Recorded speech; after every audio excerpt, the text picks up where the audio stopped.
మాజీ CM BRS chief KCR సంచలన నిర్ణయం తీసుకున్నారు. మరో 2 రోజుల్లో ఆయన మీడియా ముందుకు రాబోతున్నారట. యశోద ఆసుపత్రిలో బీఆర్ఎస్ ముఖ్య నేతలతో భేటీలో ఆయన ఈ విషయాలు చెప్పినట్టు తెలుస్తోంది. భేటీలో రాష్ట్రంలోని పరిస్థితులపైన ఆయన ఆరా తీశారు. గోదావరి కృష్ణా జలాల కోసం పోరాడిందే బీఆర్ఎస్ పార్టీ అని అన్నారు కేసీఆర్. రేవంత్ వాస్తవాలను వక్రీకరిస్తున్నారని చెప్పారు. 2 రోజుల్లో మీడియాతో సమావేశం ఏర్పాటు చేస్తాను, తెలంగాణ జల హక్కులపైన వాస్తవాలను బయటపెడతానని చెప్పి కేసీఆర్ చెప్పుకొచ్చారు. రాష్ట్ర ప్రజలకి నిజాలను తెలియజేస్తానటువంటి మాటల్ని కేసీఆర్ నట్టు తెలుస్తోంది. ఏకంగా యశోద హాస్పిటల్లోనే ఈ విజువల్స్ మీరు చూస్తున్నారు కదా. దాదాపుగా యశోద హాస్పిటల్ని ఒక తెలంగాణ భవన్గా మార్చేశారు ఆయన. అక్కడికి చాలా పెద్ద ఎత్తున బీఆర్ఎస్ పార్టీ శ్రేణులు, ముఖ్య నాయకులు, ప్రజాప్రతినిధులు చేరుకున్నారు. వారందరితో ముచ్చటించారు. అయితే ఎటువంటి చర్చ జరిగింది, మరిన్ని అప్డేట్స్తో మా ప్రతినిధి మధు సిద్ధంగా ఉన్నారు. మధు, దాదాపుగా యశోద హాస్పిటల్ నుంచే కేసీఆర్ తన ఆరోగ్యం బాగాలేదని అడ్మిట్ అయ్యారు. ఆ తర్వాత అక్కడ డాక్టర్లు సూపర్విజన్ ఉండాలని చెప్పిన నేపథ్యంలో హాస్పిటల్లో ఉండిపోయారు. ఏకంగా హాస్పిటల్ని తెలంగాణ భవన్గా మార్చినట్టుగా అర్థమవుతుంది. ఎందుకంటే బికాస్ అక్కడ పెద్ద ఎత్తున బీఆర్ఎస్ పార్టీ శ్రేణులు చేరుకున్నారు. ఏం జరిగింది, ఎటువంటి డిస్కషన్ జరిగింది, కేసీఆర్ వారికి ఎటువంటి దిశానిర్దేశం చేశారు? ఫస్ట్ మొదటగా ఫుల్ స్టాప్ పెట్టే ప్రయత్నం చేశారు. జస్ట్ వైరల్ ఫీవర్ తో ఇబ్బంది పడతా ఉన్నారు. సోడియం లెవెల్స్ తగ్గడం కానీ, షుగర్ లెవెల్స్ పెరగడం కానీ, సో వాటికి సంబంధించినటువంటి అంశంలోనే రెగ్యులర్ చెకప్ లో భాగంగా ఆసుపత్రిలో జాయిన్ అయ్యారు అనేటువంటి దానికి మెసేజ్ ఇచ్చే ప్రయత్నం చేశారు. ఆసుపత్రిలోనే భేటీ అయ్యారు. ముఖ్య నాయకులందరితో కూడా భేటీ అయ్యారు. 2 రోజుల్లోనే తెలంగాణకు సంబంధించినటువంటి రాష్ట్ర నీటి హక్కులపై అసలైనటువంటి వాస్తవాలను బయట పెడతాను, మీడియా సమావేశం ద్వారా మీతో కూడా భేటీ అవుతాను, ప్రజలకు నిజాలేంటో అసలైన నిజాలు తెలియజేసే ప్రయత్నం చేస్తాను అనేటువంటి స్టేట్మెంట్ చేశారు. తర్వాత రాష్ట్రంలో పంటలు, వానలు, నీళ్లపై కూడా ఆయన ఆరా తీశారు. ఆసుపత్రిలో ఉండే అంటే డీటెయిల్ గా తెలుసుకుంటున్నాను, నేను రెగ్యులర్ గా బయట యాక్టివ్ గా లేకపోయినా జరుగుతున్న ప్రతి అంశాన్ని చూస్తా ఉన్నాను, అబ్జర్వ్ చేస్తా ఉన్నాను అనేటువంటిది ఆయన చెప్పే ప్రయత్నం చేశారు. మొత్తానికి ఆయన కలవడానికి వచ్చినటువంటి రాష్ట్ర నాయకులతో దాదాపు 2 గంటల సమయాన్ని స్పెండ్ చేసినటువంటి సిచ్యువేషన్ కనిపించింది. చాలా సుదీర్ఘంగా, అంటే సాధారణంగా కేసీఆర్ ఎప్పుడు మాట్లాడినా కూడా కాస్త టైం ఎక్కువ తీసుకొని మాట్లాడతారు. దానికి సంబంధించినటువంటి ఆరా తీశారు. వచ్చినటువంటి జిల్లా నాయకులతో కూడా మీ జిల్లాల్లో పంటల పరిస్థితి ఎట్లా ఉంది, వర్షాలు అక్కడ పడుతున్నాయా, నీళ్లు అందుతా ఉన్నాయా అనేటువంటి అంశాలను కూడా ఆయన తెలుసుకునే ప్రయత్నం చేస్తూనే ముఖ్యంగా యూరియా సంబంధించినటువంటిది, యూరియా రైతులకు సరైన టైంలో అందుతుందా, వాటి పరిస్థితి ఎట్లా ఉంది, రైతులు ఏం చెప్తా ఉన్నారు అనేటువంటి అంశాలను తెలుసుకునే ప్రయత్నం చేశారు. దీంతో కొన్ని ప్రాంతాల్లో రైతులు తీవ్రమైనటువంటి ఇబ్బంది పడతా ఉన్నారు అనేక ప్రాంతాల్లో అనేటువంటిది అంశాన్ని తెలియజేసే ప్రయత్నం చేశారు వచ్చినటువంటి నాయకులు కూడా. సో డీటెయిల్ గా ఇందులో అధికార యంత్రాంగము, ప్రభుత్వం చేతులెత్తేసింది రైతులకు యూరియా అందించడంలో కానీ మిగతా విషయాలు అనేటువంటిది వారందరికీ వివరించే ప్రయత్నం చేశారు. సో మొత్తానికి కేసీఆర్ చాలా స్పష్టంగా రైతు బంధు పేరిట ఇప్పుడు రైతు భరోసా ఇస్తున్నటువంటి అది కానీ, గతంలో రైతు రుణమాఫీ విషయంలో కూడా మాకు దక్కలేదనేటువంటిది చాలా మంది రైతులు ఇంకా చెప్తా ఉన్నారు. సో ఆ అంశాన్ని కూడా వచ్చిన నాయకులతో ప్రస్తావించే ప్రయత్నం చేశారు. తర్వాత విత్తనాలకు సంబంధించినటువంటిది, ఎందుకంటే ఇప్పుడు వర్షాకాల సమయం, పంటలు వేస్తా ఉన్నారు, రైతులు దున్నుతా ఉన్నారు, కనీసం విత్తనాలు, ఎరువు సరైనటువంటి రీతిలో సప్లై చేయనటువంటి పరిస్థితి రాష్ట్ర ప్రభుత్వంలో ఉంది. దానిపైన ఎవరు రాష్ట్ర ప్రభుత్వం మాట్లాడదు, కేవలం రాజకీయాలే మాట్లాడుతా ఉన్నారు. ప్రతిపక్షాలను, ప్రతిపక్ష నాయకులని కేసుల రూపంలో టార్గెట్ చేస్తున్నారే తప్ప అసలు క్షేత్రస్థాయిలో పరిపాలన దాంట్లో భాగంగా వారికి అందాల్సినటువంటి రైతులకు క్షేత్రస్థాయిలో ఇవ్వట్లేదు అనేటువంటిది ఆయన మెన్షన్ చేశారు. దాంతో పాటు అత్యంత కీలకంగా రాష్ట్ర భవిష్యత్తుగా భావిస్తా ఉన్నటువంటి ఫ్యూచర్ లో రాష్ట్రం కోల్పోయేటువంటి పరిస్థితి ఉంది నీటి వాటాని, దాంట్లో కృష్ణా, గోదావరి ఈ 2 సంబంధించినటువంటి జలాల్లో తెలంగాణకు రావాల్సినటువంటి న్యాయబద్ధమైనటువంటి వాటా గురించి ప్రభుత్వం చేస్తున్నటువంటి ఏదైతే వితండ వాందవం ఉందో, అర్థం పర్థం లేని విధంగా ఉంది, దాన్నే ప్రజలకు వివరిస్తాను చర్చ రూపంలో దీన్ని అనేటువంటిది ఆయన చెప్పే ప్రయత్నం చేస్తారు. అంటే ఒక స్ట్రాటజికల్ గా ఒక సాలెగూడు లాగా కాంగ్రెస్ దీంట్లోకి వచ్చే పరిస్థితి ఉంది ఈ జల వివాదాలకు సంబంధించినటువంటి విషయంలో. ఎందుకంటే ప్రభుత్వ విధానం కరెక్ట్ గా లేదు, కరెక్ట్ గా మెన్షన్ చేయట్లేదు, ఈ అంశం పైనే ఎక్కువగా దృష్టి పెట్టాలి బీఆర్ఎస్ అనేటువంటిది దృష్టి పెడుతున్నారు.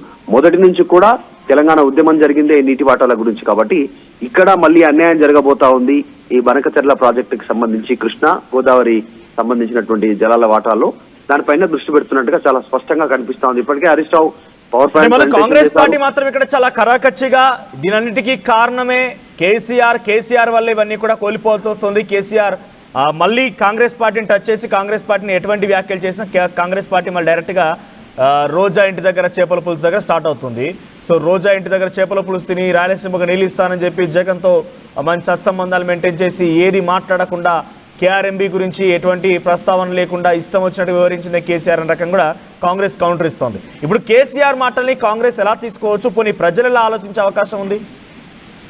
ఆల్రెడీ దీనికి బీఆర్ఎస్ కౌంటర్ ఇచ్చే ప్రయత్నం చేసింది. ఆ మాటలకు సంబంధించి 2016లో బనకచెర్ల ప్రాజెక్టుకు సంబంధించి ఇప్పుడు జగన్ తర్వాత కేసీఆర్ భేటీ అయిన సందర్భంలో దానికి సంబంధించినటువంటి బీజం పడింది అని కాంగ్రెస్ చేస్తున్న ఆరోపణలకు సంబంధించి ఒకవేళ అది నిరూపిస్తే రాజకీయాల నుంచి తప్పుకుంటానంటూ హరీష్ రావు ఛాలెంజ్ విసిరారు. ఒకవేళ అది జరిగినట్టు, ఆ చర్చలు జరిగినట్టు 2 రాష్ట్రాలకు సంబంధించినటువంటి ఇప్పుడు ముఖ్యమంత్రులు అయితే అప్పుడు ముఖ్యమంత్రులు ఇప్పుడు లేరు, ఇద్దరు వేరే ముఖ్యమంత్రులు ఉన్నారు కాబట్టి అప్పుడున్న అధికారుల ద్వారా కూడా ఏమైనా మీరు ధృవీకరించుకుంటే రాజకీయాల నుంచి తప్పుకుంటానటువంటి స్టేట్మెంట్ చేస్తారు. యాక్చువల్ గా విజయవాడలో దీనికి బనకచెర్లకు ప్రాజెక్టుకి బీజం పడింది. కాంగ్రెస్ అధికారంలోకి వచ్చిన తర్వాత విజయవాడ వెళ్లారు, విజయవాడలో బజ్జీలు తిన్నారు. ఉత్తమ్ కుమార్ రెడ్డి అనేటువంటి ఒక కొత్త అంశాన్ని తెరపైకి తెచ్చే ప్రయత్నం చేస్తా ఉన్నారు. ఎప్పుడైతే వీళ్ళు రొయ్యల పులుసు, రొయ్యల బిర్యానీ అనేటువంటి స్టేట్మెంట్ తెస్తా ఉన్నారో కాంగ్రెస్, దానికి విరుగుడుగా విజయవాడ వెళ్లి ఉత్తమ్ కుమార్ రెడ్డి బజ్జీలు తిన్నారు. తర్వాత తెలంగాణ కాంగ్రెస్ అధికారంలోకి వచ్చిన తర్వాత ప్రజాభవన్ లో చంద్రబాబు నాయుడు అయితే ఎప్పుడైతే పిలిచారో అప్పుడే ఒప్పందం కుదిరిపోయింది ఈ బనకచెర్లకు సంబంధించి. సో అప్పటి నుంచి ఉదాసీనంగా ఉంది. ఈ అంశాన్ని తెరపైకి తెచ్చిందే బీఆర్ఎస్ బనకచెర్ల ప్రాజెక్టుకి సంబంధించి. ఈ కాంగ్రెస్ అధికారంలోకి వచ్చిన తర్వాతనే బనకచెర్ల ప్రాజెక్టుకి సంబంధించినటువంటి పనులు ప్రారంభమవుతా ఉన్నాయి, టెండర్లు పిలుస్తా ఉన్నారు. సో ఈ పరిస్థితి, దీనికి కారణమే కాంగ్రెస్ అనేటువంటిది కౌంటర్ చేస్తా ఉంది. సో మొత్తానికి అప్పుడు ఉన్నటువంటి సమయంలో రాయలసీమకు కూడా నీళ్లు అందాలి అనేటువంటి విధానం పైన ఇప్పటికీ కేసీఆర్ అదే విధానంతో ఉన్నారు. దాంట్లో ఎలాంటి ఇబ్బంది లేదు. కానీ ముందు తెలంగాణకు రావాల్సినటువంటి దక్కాల్సిన వాటా నిర్ణయం తీసుకున్న తర్వాతనే వాళ్ళకి ఇచ్చేటువంటి అవకాశం ఉంది అంటున్నారు. కానీ ప్రస్తుతం ఒక బేసిన్ లో 500, మరొక బేసిన్ లో 1000 టీఎంసీలు ఇస్తే చాలు అనేటువంటిది ముఖ్యమంత్రి రేవంత్ రెడ్డి తెరపైకి తెస్తా ఉన్నారు. ఇది ముందు చంద్రబాబు నాయుడుతో చేసుకున్న ఒప్పందంలో భాగం అనేటువంటిది బీఆర్ఎస్ క్లెయిమ్ చేస్తా ఉంది. మొత్తానికైతే కేసీఆర్ వీరితో దాదాపు 3 గంటలకు పైగా చర్చించినటువంటి చర్చల్లో రేపు కృష్ణా గోదావరి బేసిన్లలో జరగబోయేటువంటి నష్టం ఆంధ్రప్రదేశ్ బనకచెర్ల ప్రాజెక్టుకు సంబంధించినటువంటి విషయంలో అది ప్రజలకు వివరించాలి అనేటువంటి చెప్తా ఉన్నారు. ఎగ్జాక్ట్లీ 2 రోజుల్లో మీడియా ముందుకు రానున్నారు ఆయన.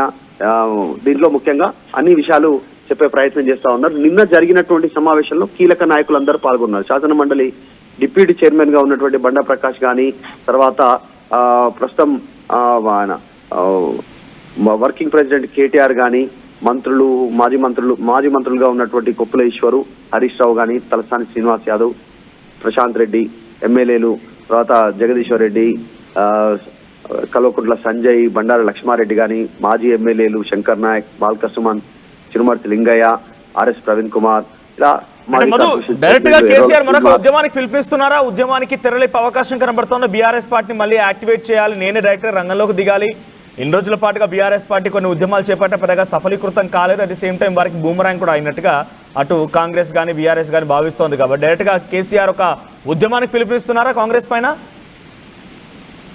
అంటే ఇది రాష్ట్రానికి జరగబోయేటువంటి నష్టంగా బీఆర్ఎస్ చెప్పే ప్రయత్నం చేస్తా ఉంది. అసలు తెలంగాణ రాష్ట్ర ఏర్పాటు అయిందే నీటి జలాల వాటా కోసం కానీ, తర్వాత ఉద్యోగాల కోసం కానీ, వీటి కోసం. కానీ ఈ రోజు జరుగుతున్నటువంటి పరిస్థితి మళ్ళీ ఆంధ్రాకే నీటి జలాలను అప్పజెప్పేలాగా, వాళ్ళ ప్రాజెక్టు నిర్మించుకునేటువంటి పరిస్థితి లాగా, ఫ్యూచర్ లో కనీసం నీటి వాటాను ఉపయోగించుకోలేని పరిస్థితిలో తెలంగాణ వెళ్ళబోతా ఉంది. దీనికి కాంగ్రెస్ కారణమయ్యే పరిస్థితి ఉంది అనేటువంటిది బీఆర్ఎస్ చెప్తా ఉంది. ఇదే అంశాన్ని పెద్ద ఎత్తున ప్రజల్లోకి తీసుకెళ్లాలి, ముఖ్యంగా రైతులకు వివరించాలనేటువంటి దిశగా బీఆర్ఎస్ ప్రయత్నం అయితే చేస్తా ఉంది. అందులో భాగంగానే కేసీఆర్ మీడియా ముందుకు రానున్నట్టుగా తెలుస్తా ఉంది. ఇప్పటికే Harish Rao already power point presentation ఇచ్చారు, పలు సందర్భాల్లో చెప్పే ప్రయత్నం చేశారు. ప్రత్యేక అసెంబ్లీ సమావేశాలు కూడా బనకచెర్లపైనే పెట్టాలి అనేటువంటిది బీఆర్ఎస్ డిమాండ్ చేస్తా ఉంది చర్చకు బనకచెర్లపైన. కాబట్టి ఈ స్థానిక సంస్థల ఎన్నికల నేపథ్యంలో మరి ఎట్లా కాంగ్రెస్ దీన్ని డిఫెండ్ చేసుకుంటుంది, ఎట్లా ముందుకు పోతుందో చూడాలి. రైట్ మధు. సో మాజీ సీఎం బీఆర్ఎస్ చీఫ్ కేసీఆర్ మరో 2 రోజుల్లో మీడియా ముందుకు రాబోతున్నారట. యశోద ఆసుపత్రిలోనే బీఆర్ఎస్ పార్టీ ముఖ్య నేతలతో భేటీ అయ్యారు ఆయన. భేటీలో రాష్ట్రాలకు సంబంధించినటువంటి పరిస్థితులపైన ఆరా తీస్తూనే గోదావరి కృష్ణా జలాల కోసం పోరాడించేటువంటి ఒక పార్టీ బీఆర్ఎస్ పార్టీ మాత్రమే, కాంగ్రెస్ పార్టీ పూర్తిగా దీంట్లో విఫలమవుతుందని, కాంగ్రెస్ పార్టీకి సంబంధించి ఏమాత్రం కూడా అర్థం కాకుండా అస్తవ్యస్తంగా ఈ నీళ్లపైన మాట్లాడుతుందనేటువంటి మాటల్ని కేసీఆర్ ప్రస్తావించారు. సో కావాలనే రేవంత్ వాస్తవాలను వక్రీకరిస్తున్నారని కూడా కేసీఆర్ అన్నారు. 2 రోజుల్లో మీడియాతో మాట్లాడతానని, తెలంగాణ జల హక్కులపైన వాస్తవాలను బయటపెడతానని, రాష్ట్ర ప్రజలకి నిజాలు తెలియజేస్తానని కేసీఆర్ మాట్లాడుకొచ్చారు. సో నిజంగా ఈ ఏడాదిన్నర కాలంగా బీఆర్ఎస్ పార్టీ ప్రభుత్వం కోల్పోయింది. కేసీఆర్ పెద్దగా యాక్టివ్గా బయటికి రాలేదు. రేవంత్ రెడ్డి చాలా పదే అసెంబ్లీకి రమ్మని అడిగారు కూడా, కానీ కేసీఆర్ బయటికి ఎక్కడ రాలేదు, ఫామ్ హౌస్లోనే పరిమితమయ్యారు. తర్వాత ఆయన హనీమూన్ పీరియడ్ అన్నారు, ఏడాది కాలంగా సైలెంట్గా ఉంటామని చెప్పుకొచ్చారు. ఇప్పుడు బయటికి రాబోతున్న నేపథ్యంలో పరిస్థితి ఎలా ఉండబోతోంది? మీకు నిజంగానే కాంగ్రెస్ బీఆర్ఎస్ మధ్య ఎవరి పరిపాలన బాగుంది? అటు కేసీఆర్, రేవంత్ రెడ్డి ఇద్దరిలో ఎవరి పరిపాలన బాగుంది అనేది, అది 10 ఏళ్ల పరిపాలన, ఇది కేవలం ఏడాదిన్నర కాలంగానే ముఖ్యమంత్రిగా రేవంత్ రెడ్డి ఉన్నారు. సో ఎవరిని మీరు అప్రిషియేట్ చేస్తారు? ఎవరి పక్షాన మీరు నిలబడతారు? ఎవరి పరిపాలన మీకు నచ్చిందో కామెంట్ చేయండి. షుగర్ పేషెంట్స్ చపాతీ రోటీ కాకుండా సంతృప్తిగా రైస్ కూడా తినవచ్చు. Doctor rice, sugar free rice, doctor rice, diabetic rice, sugar pens అని బియ్యం, డాక్టర్ రైస్.